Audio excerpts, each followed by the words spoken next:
Hello friends, આજે આપણે ચટપટા ફણગાવેલા મગ બનાવીશું જે પ્રોટીનથી ભરપૂર હોય છે. તો ચાલો આ મગને કેવી રીતે બનાવવા તેની રેસીપી જોઈ લઈએ. સૌપ્રથમ એક કડાઈમાં 1 ચમચી તેલ લઈ લેશું અને તેમાં એકદમ બારીક કાપેલું લસણ નાખીશું. લસણ થોડુંક લાલ થાય ત્યાં સુધી તેને તેલમાં સાંતળીશું. ત્યારબાદ તેમાં 1 લીલી મરચીને બારીક કાપીને નાખીશું જેથી મગમાં થોડીક તીખાશ આવે. ગેસની ફ્લેમને લો જ રાખીશું.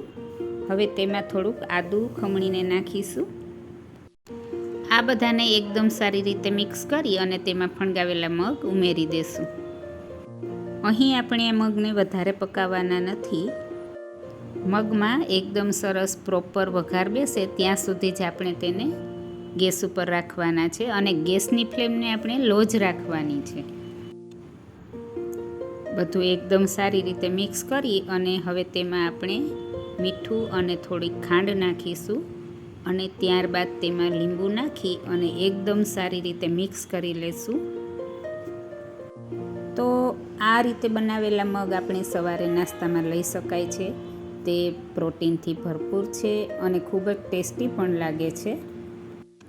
તો હવે આ મગ બની ગયા છે. ગેસને આપણે બંધ કરી દઈશું અને થોડી કોથમીર નાખી અને સારી રીતે મિક્સ કરી લેશું.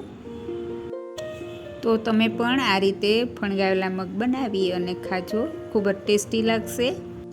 આ રીતે ચટપટા બનાવેલા મગ બાળકોને પણ ખૂબ જ ભાવશે.